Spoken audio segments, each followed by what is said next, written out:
الحمد للہ رب العالمین والصلاة والسلام علی حبیبہ سید المرسلین اما بعد فاعوذ باللہ من الشیطان الرجیم بسم اللہ الرحمن الرحیم ان اللہ وملائکتہ یصلون علی النبی یا ایہا الذین آمنوا صلوا علیہ وسلموا تسلیما اللہم صلی علی سیدنا شفیعنا حبیبنا نبینا مولانا محمد وعلی آل محمد بارک وسلم صلوا علیہ صلاۃ و سلام علیک یا حبیبی یا سیدی یا رسول اللہ صلی اللہ تعالی علیہ وبارک وسلم۔ تمام سامعین ویورز ناظرین کو السلام علیکم ورحمۃ اللہ وبرکاتہ۔ میں ہوں آپ کا میزبان سید ارشد اور سبھی ناظرین کو اس چینل اسلام انلائٹنرز اور اس پروگرام قرآن سنیں اور سنائیں میں استقبال کرتا ہوں۔ الحمدللہ اللہ کے فضل و کرم سے ہمارا جو سلسلہ چل رہا ہے وہ 19واں پارہ 17 رکوع مکمل ہو چکے ہیں، اور ہم نے گزشتہ نشست میں سورۃ النمل کے مضامین اور اہم پوائنٹس ہم نے پڑھے ہیں، سمجھے ہیں، اور انشاءاللہ آج ہم اپنا سلسلہ 18واں رکوع سے آغاز کریں گے۔ 18 اور 19 انشاءاللہ آج کی نشست میں ہم 19واں پارے کو مکمل کریں گے۔ آئیے بلا تاخیر کلام پاک کا آغاز کرتے ہیں، توجہ کے ساتھ، فوکس کے ساتھ، ایک جہتی کے ساتھ سماعت کرنے کی کوشش کریں۔ انشاءاللہ ہم دعا ہے کہ رب کی بارگاہ میں جو بھی پڑھے ہیں انشاءاللہ اسے پر عمل کرنے کی توفیق نصیب فرمائیں۔ آئیے بلا تاخیر پروگرام کا آغاز کرتے ہیں۔ اعوذ باللہ من الشیطان الرجیم بسم اللہ الرحمن الرحیم۔ تمام تعریفیں اللہ کے لیے جو نہایت مہربان، ہمیشہ رحم فرمانے والا ہے۔ قالت یا ایہا الملؤ افتونی فی امری ما کنت قاطعۃ امرا حتی تشہدون۔ ملکہ نے کہا اے دربار والوں، تم مجھے میرے اس معاملے میں، مشورہ میں کسی کام کا قطع فیصلے کرنے والے نہیں ہوں یہاں تک کہ تم میرے پاس حاضر ہو کر اس امر یعنی اس فعل کے مواقع یا مخالف گواہی دو۔ ہمارا جو سلسلہ چل رہا تھا سلیمان علیہ السلام کا واقعہ اور بلقیس کا، ملکہ بلقیس کا تذکرہ ہو رہا تھا۔ سلیمان علیہ السلام نے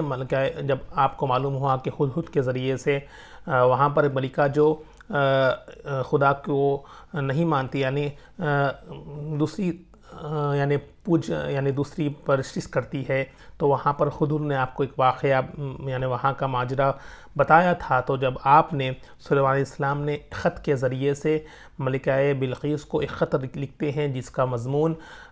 سربلندی، یعنی اس مضمون گزشتہ نشست ہم نے پڑھا تھا کہ اس کا مضمون یہ ہے کہ تم لوگ مجھ پر سربلندی کی کوشش مت کرو اور فرمانبردار ہو کر میرے پاس آ جاؤ۔ تو آپ اس خط میں بسم اللہ الرحمن الرحیم کے ذریعے سے آغاز کرتے ہیں اور یہاں پر آپ کو فرمانبرداری کا پیغام دیتے ہیں۔ تو جب ملکہ نے یہ خط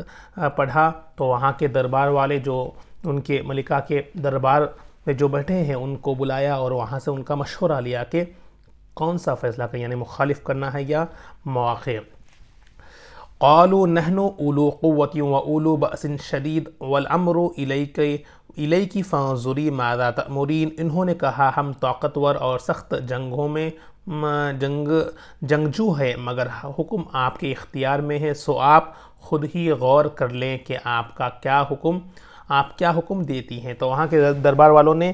ملکہ سے کہا کہ ہم طاقتور اور جنگجو ہیں، سخت جنگجو ہیں، مگر ہم حکم آپ کے اختیار میں ہے، کیونکہ وہ ملکہ ہے، حکم آپ کے اختیار میں ہے، سو آپ خود ہی غور کریں اور آپ کیا حکم دیتی ہیں اس پر غور کریں۔ قالت ان الملوک اذا دخلوا قریۃ افسدوها وجعلوا عزت اہلها اذلہ وکذلک یفعلون۔ ملکہ نے کہا بے شک جب بادشاہ کسی بستی میں داخل ہوتے ہیں تو اسے تباہ و برباد کر دیتے ہیں اور وہاں کے باعزت لوگوں کو ذلیل اور رسوا کر ڈالتے ہیں، اور یہ لوگ بھی اسی طرح کریں گے۔ وَإِنِّي مُرْسِلَةٌ إِلَيْهِمْ بِهَدِيَّةٍ فَنَاظِرَةٌ بِمَا يَرْجِعُ الْمُرْسَلُونَ۔ اور بے شک میں ان کی طرف کچھ تحفہ بھیجنے والی ہوں، پھر دیکھتی ہوں قاصد کیا جواب لے کر واپس لوٹتے ہیں۔ فلما جاء سلیمان قال اتمدوننی بمال فما آتانی اللہ خیر مما آتاکم بل انتم بہدیتکم تفرحون۔ سو جب وہ قاصد سلیمان علیہ السلام کے پاس آیا تو سلیمان علیہ السلام نے اس سے فرمایا کیا تم لوگ مال و دولت سے میری مدد کرنا چاہتے ہو؟ جو کچھ اللہ نے مجھے عطا فرمایا ہے اس دولت سے بہتر ہے جو اس نے تمہیں عطا کی ہے، بلکہ تم ہی ہو جو اپنے تحفے سے فرحان اور نازاں ہو۔ تو ملکہ نے بتایا کہ میں اس بادشاہ کو ایک تحفہ بھیجنے والی ہوں، پھر دیکھتی ہوں کہ قاصد کیا پیغام لے کر آتا ہے ان کے پاس۔ تو جب آپ قاصد سلیمان علیہ السلام کے پاس آیا تو سلیمان علیہ السلام نے فرمایا کیا تم لوگ مجھے مال اور دولت میری مدد سے، یعنی اس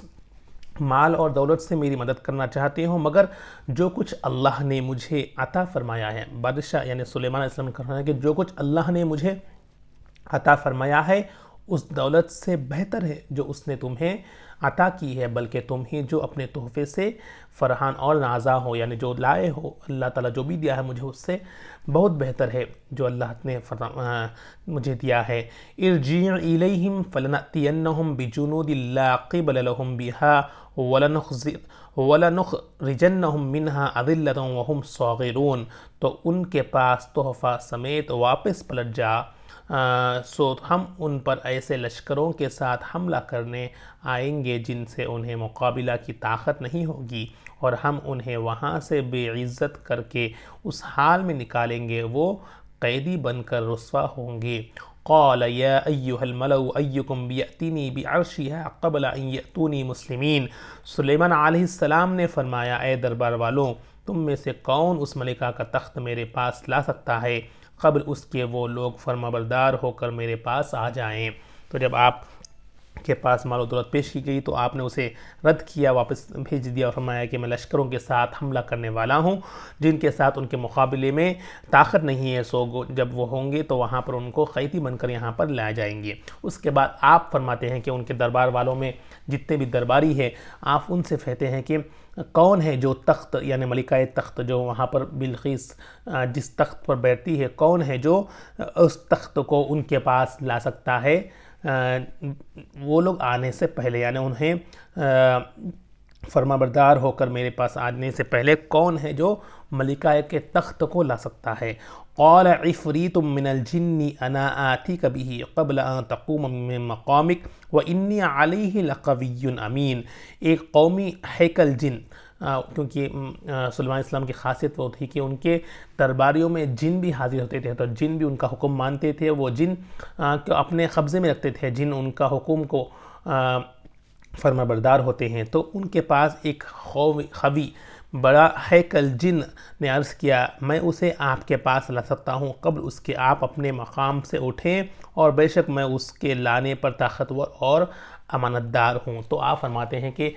آپ سلیمان علیہ السلام سے فرماتے ہیں کہ جن آپ اپنے تخت سے اٹھنے سے پہلے ہی میں وہ تخت وہاں سے ملکہ کے تخت کو آپ کے پاس لا سکتا ہوں، کیونکہ بے شک میں طاقتور اور امانت دار ہوں۔ قال الذي عنده علم من الكتاب انا آتيك به قبل ان يرتد اليك طرفك فلما رآه مستقرا عنده قال هذا من فضل ربي ليبلوني أأشكر ام اکفر ومن شکر فانما يشکر لنفسه ومن کفر فان ربی غنی کریم۔ پھر ایک ایسے شخص نے عرض کیا جس کے پاس آسمانی کتاب کا کچھ علم تھا، میں اسے آپ کے پاس لا سکتا ہوں قبل اس کے آپ کی نگاہ آپ کی طرف پلٹنے یعنی پلک جھپکنے سے بھی پہلے۔ پھر جب سلیمان علیہ السلام نے اس تخت کو اپنے پاس رکھا ہوا دیکھا تو کہا یہ میرے رب کا فضل ہے تاکہ وہ مجھے آزمائے کہ یہ آیا ہے میں شکر گزاری کرتا ہوں یا نہ شکری، اور جس نے اللہ کا شکردار کیا یعنی شکر ادا کر دیا سو وہ محض اپنی ذات کے فائدے کے لیے شکر مندی کرتا ہے، اور جس نے ناشکری کی تو بے شک میرا رب بے نیاز کرم فرمانے والا ہے۔ تو یہاں پر ہم کو ایک اہم چیز معلوم ہوتی ہے کہ جب ہیکل جن جو طاقتور جن کرتا ہے کہ آپ اپنی جگہ پہ سے اٹھنے سے پہلے ہی اس تخت کو لا دوں گا، مگر وہاں پر درباریوں میں موجود اور ایک علم والے جو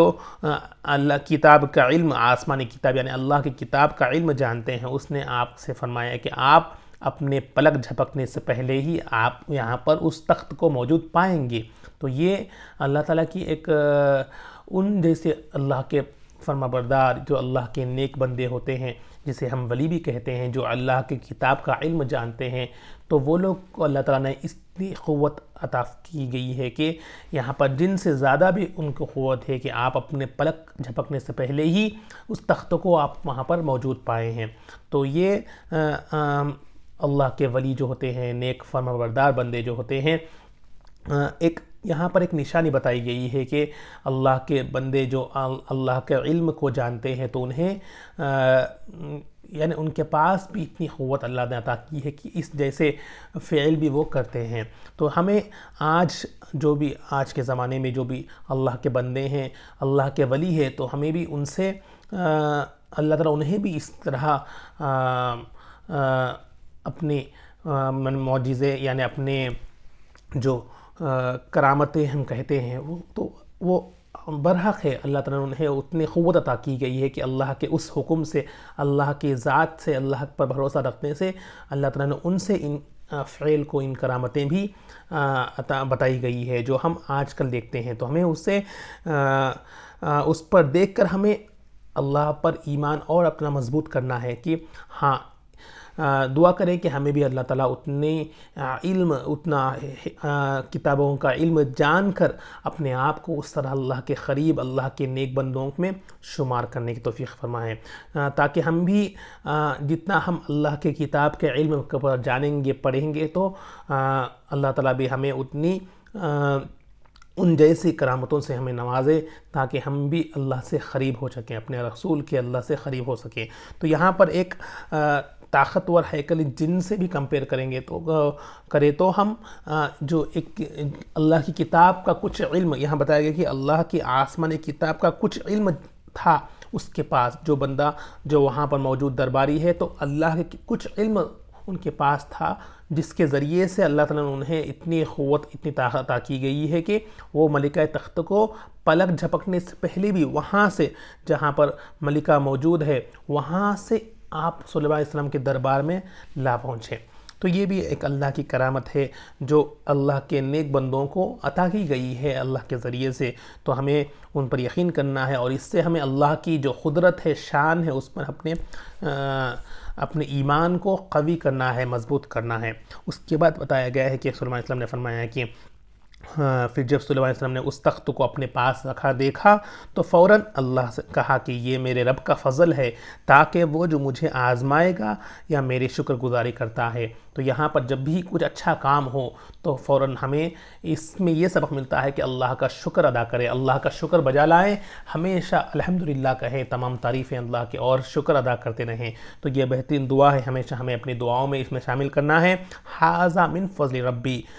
ہم اکثر گھروں کے اوپر لکھا ہوا دیکھتے ہیں کہ ھذا من فضل ربی، اس کا معنی کیا ہے ایکچولی؟ ھذا من فضل ربی لیبلونی اشکر ام اکفر، یہ میرے رب کا فضل ہے تاکہ وہ مجھے آزمائے۔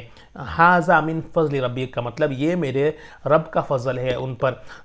جو مجھے آزمائے گا، میری شکر یا گزاری کرتا ہے یا ناشکریہ۔ فرما رہا ہے کہ اللہ تعالیٰ مجھے آزمائے گا، ہم سب کو آزمائے گا کہ ہم اللہ کے شکر ادا کرتے ہیں یا ناشکری،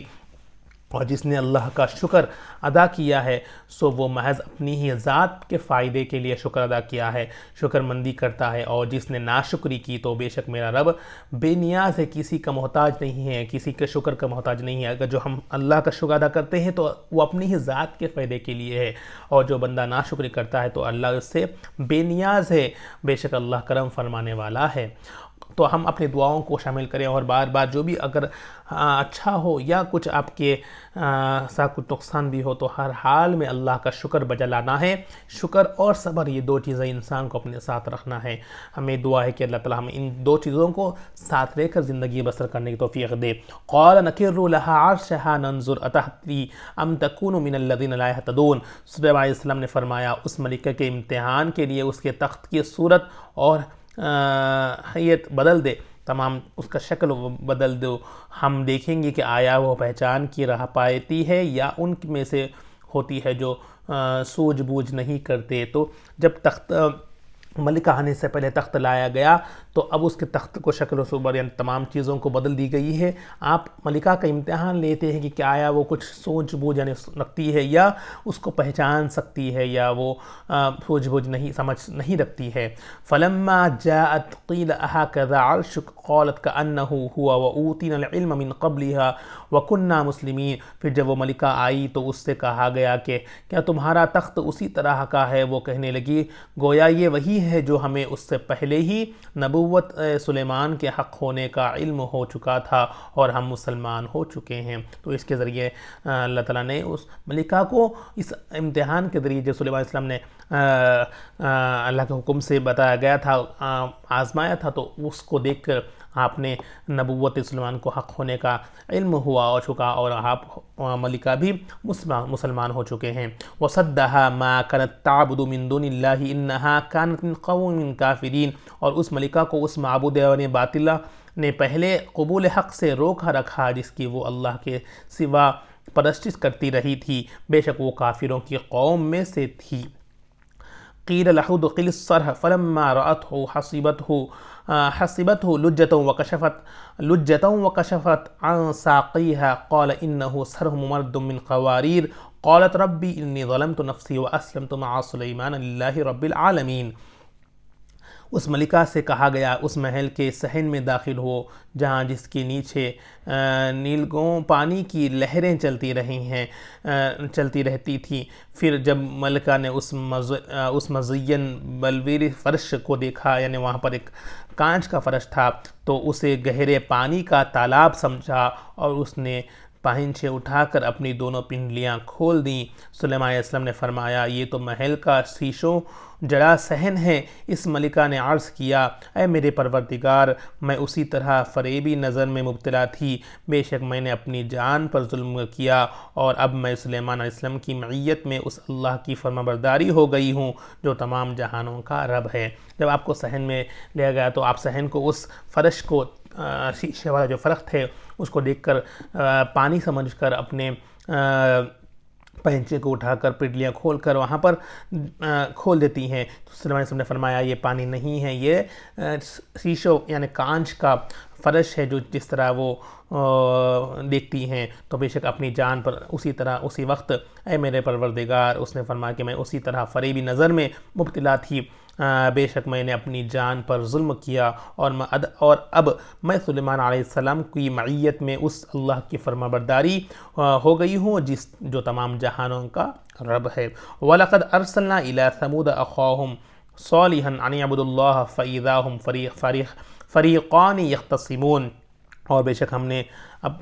اس رکوع میں ہم نے 18 رکوع ختم کی ہے اور 19 رکوع آغاز کیا۔ اب اس رکوع میں ہم نے قوم سمود کے بارے میں پڑھیں گے، اور بے شک ہم نے قوم سمود کے پاس ان کے قومی صالحہ یعنی قومی بھائی صالح علیہ السلام کو پیغمبر بنا کر بھیجا کہ تم لوگوں اللہ کی عبادت کرو۔ تو اس وقت وہ دو فرقے ہو گئے جو آپس میں جھگڑتے تھے۔ قال یا قومی لم تستعجلون بالسیئۃ قبل الحسنہ لولا تستغفرون اللہ لعلکم ترحمون۔ صالح علیہ السلام نے فرمایا اے میری قوم، تم لوگوں بھلائی یعنی رحمت سے پہلے برائی یعنی عذاب میں کیوں جلدی چاہتے ہو؟ تم اللہ سے بخشش کیوں طلب نہیں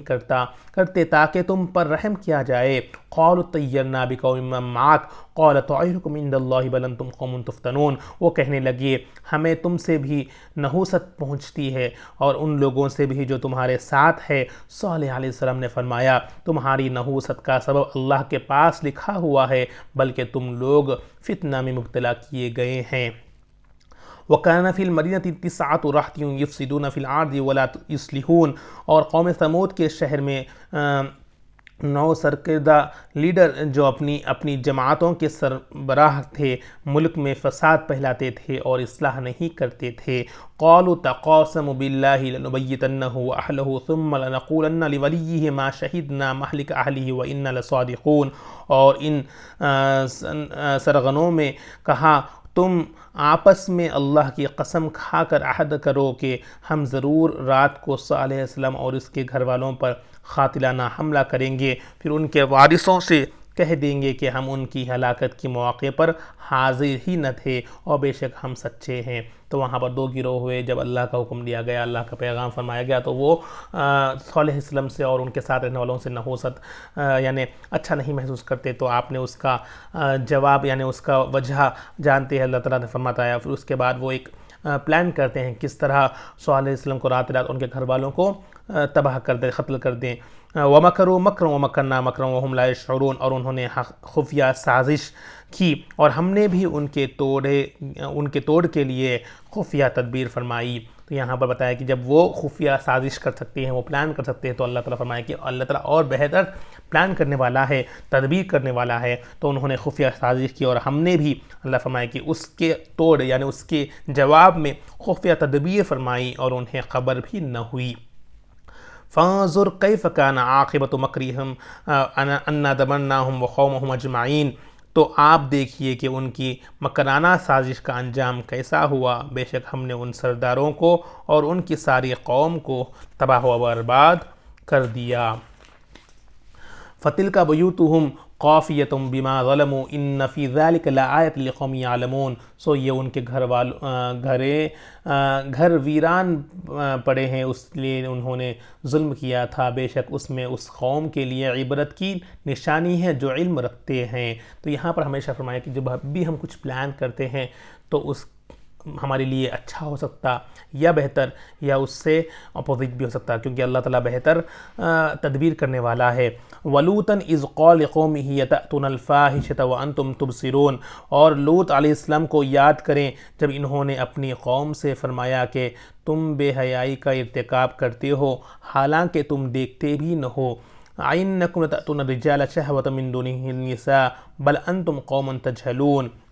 کیا تم اپنی نفسانی خواہش پوری کرنے کے لیے عورتوں کو چھوڑ کر مردوں کے پاس جاتے ہو، بلکہ تم جاہل لوگ ہو۔ فما كان جواب قومه الا ان قالوا اخرجوا آل لوط من قريتكم انهم اناس يتطهرون، تو ان کی قوم کا جواب اس کے سوا کچھ نہ تھا کہ وہ کہنے لگے تم لوط کے گھر والوں کو اپنی بستی سے نکال دو،